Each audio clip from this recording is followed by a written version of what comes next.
जय श्री राधे कृष्ण। वैशाख मास के शुक्ल पक्ष में आने वाली एकादशी को मोहिनी एकादशी कहा जाता है, जो कि वर्ष 2023 में 1 मई को है।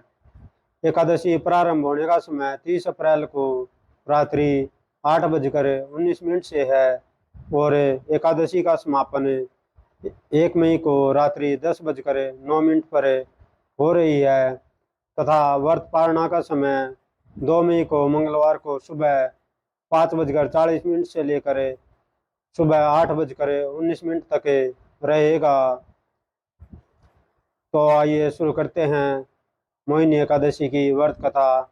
इस वीडियो में आप मोहिनी एकादशी से जुड़ी संपूर्ण जानकारी प्राप्त कर पाएंगे। अतः कथा शुरू करने से पहले आप सभी से प्रार्थना है कि वीडियो अच्छी लगे तो लाइक कीजिएगा, चैनल को सब्सक्राइब कीजिएगा और वीडियो को आगे शेयर भी कीजिएगा। तो आइए शुरू करते हैं मोहिनी एकादशी की व्रत कथा। एक बार धर्मराज युधिष्ठिर बोले श्री कृष्ण से, हे श्री कृष्ण, वैशाख मास की शुक्ल पक्ष की एकादशी का क्या नाम है तथा उसकी कथा क्या है, इस व्रत की क्या विधि है, यह सब विस्तार पूर्वक बताइए। श्री कृष्ण कहने लगे कि हे धर्मराज, मैं आपसे एक कथा कहता हूँ जिसे मैं ऋषि वशिष्ठ ने श्री रामचंद्र जी से कहा था। एक समय श्री राम बोले कि हे गुरुदेव, कोई ऐसा व्रत बताइए जिससे समस्त पाप और दुख का नाश हो जाए। मैंने सीता जी के वियोग में बहुत दुख भोगे हैं। मैं ऋषि वशिष्ठ जी बोले, हे राम, आपने बहुत सुंदर प्रश्न किया है। आपकी बुद्धि अत्यंत शुद्ध तथा पवित्र है। यद्यपि आपका नाम स्मरण करने से मनुष्य पवित्र और शुद्ध हो जाता है, तो भी लौकिक में यह प्रश्न अच्छा है। वैशाख मास में जो एकादशी आती है उसका नाम मोहिनी एकादशी है। इसका व्रत करने से मनुष्य सब पापों तथा दुखों से छूटकर मोह जाल से मुक्त हो जाता है। मैं इसकी कथा कहता हूँ, ध्यानपूर्वक सुनो।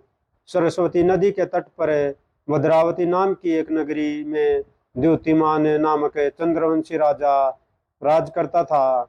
वहाँ धन धान्य से संपन्न वह पुण्यवान धनपाल नामक वैश्य भी रहता है। वह अत्यंत धर्मालु और विष्णु भक्त था। उसने नगर में अनेक भोजनालय, प्याऊ, कुएं, सरोवर, धर्मशाला आदि बनवाए थे। सड़कों पर आम, जामुन, नीम आदि के अनेक वृक्ष भी लगवाए थे। उसके 5 पुत्र थे, सुमना, सद बुद्धि, मेधावी, सुकृति और दृष्ट बुद्धि। इनमें से 5वां पुत्र दृष्ट बुद्धि माँ पापी था। वह पितरादि को नहीं मानता था।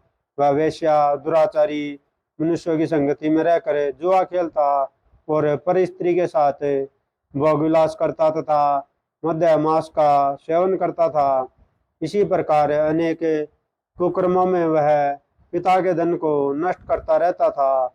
इन्हीं कारणों से त्रस्त होकर पिता ने उसे घर से निकाल दिया था। घर से बाहर निकलने के बाद वह अपने गहने कपड़े बेचकर अपना निर्वाह करने लगा। जब सब कुछ नष्ट हो गया तो वेश्या और दुराचारी साथियों ने उसका साथ छोड़ दिया। अब वह भूख प्यास से अति दुखी रहने लगा। कोई सहारा ना देख चोरी करना सीख गया। एक बार वह पकड़ा गया तो वेश्या का पुत्र जानकर चेतावनी देकर छोड़ दिया गया, मगर दूसरी बार फिर पकड़ में आ गया। राजज्ञा ने इस बार उसे कारागार में डाल दिया गया। कारागार में उसे अत्यंत दुख दिए गए। बाद में राजा ने उसे नगरी से निकाल देने का कहा। वह नगरी से निकल वन में चला गया।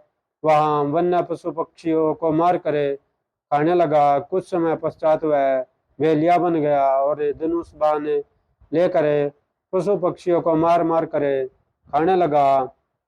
एक दिन भूख प्यास से व्यथित होकर वह खाने की तलाश में घूमता हुआ कौंडिन्य ऋषि के आश्रम में पहुंच गया। उस समय बैसाख मास था और ऋषि गंगा स्नान कर आ रहे थे। उनके भीगे वस्त्रों के चींटे उस पर पड़ने से उसे कुछ सद्बुद्धि प्राप्त हुई। वह कौंडिन्य मुनि से हाथ जोड़कर कहने लगा कि हे मुनि, मैंने जीवन में बहुत पाप किए हैं, आप इन्हें पापों से छूटने का कोई साधारण बिना धन का उपाय बताइए। उसके दीन वचन सुनकर मुनि ने प्रसन्न होकर कहा कि तुम वैशाख शुक्ल की मोहिनी नामक एकादशी का व्रत करो, इससे समस्त पाप नष्ट हो जाएंगे। मुनि के वचन सुनकर वह अत्यंत प्रसन्न हुआ और उनके द्वारा बताई गई विधि के अनुसार व्रत किया। हे राम, इस व्रत के प्रभाव से उसके सब पाप नष्ट हो गए और अंत में वह गरुड़ पर बैठकर विष्णुलोक को गया। इस व्रत से मोह आदि सब नष्ट हो जाते हैं। संसार में इस व्रत से श्रेष्ठ कोई व्रत नहीं है। इसके माध्यम को पढ़ने से अथवा सुनने से 1000 गोदान का फल प्राप्त होता है। तो ये थी मोहिनी एकादशी की व्रत कथा। मोहिनी एकादशी नाम क्यों पड़ा? तो ऐसा इसलिए है, समुद्र मंथन के दौरान जब भगवान विष्णु ने मोहिनी का रूप धारण किया और असुरों को अपने मोह माया जाल में फंसाकर सारा अमृत देवताओं को पिला दिया था, इससे देवताओं ने अमरत्व प्राप्त किया। इस कारण इस एकादशी को मोहिनी एकादशी कहा जाता है। और एकादशी की पूजन विधि, मोहिनी एकादशी की पूजन विधि भी अन्य एकादशियों की तरह ही है। सुबह स्नान आदि करके, नित्य क्रिया करके आप स्नान आदि करें और भगवान विष्णु की चौकी लगाए, पूजा आदि करे, विष्णु सहस्त्र नाम आदि का पाठ करे, जो भी अपनी श्रद्धा अनुसार हो सकता है। और एकादशी की व्रत कथा अवश्य सुने। तो कैसी लगी आपको यह वीडियो, हमें कमेंट बॉक्स के माध्यम से जरूर बताइएगा। वीडियो अच्छी लगती है तो लाइक कीजिएगा, चैनल को सब्सक्राइब कीजिएगा और वीडियो को आगे शेयर भी कीजिएगा। जय जय श्री राधे।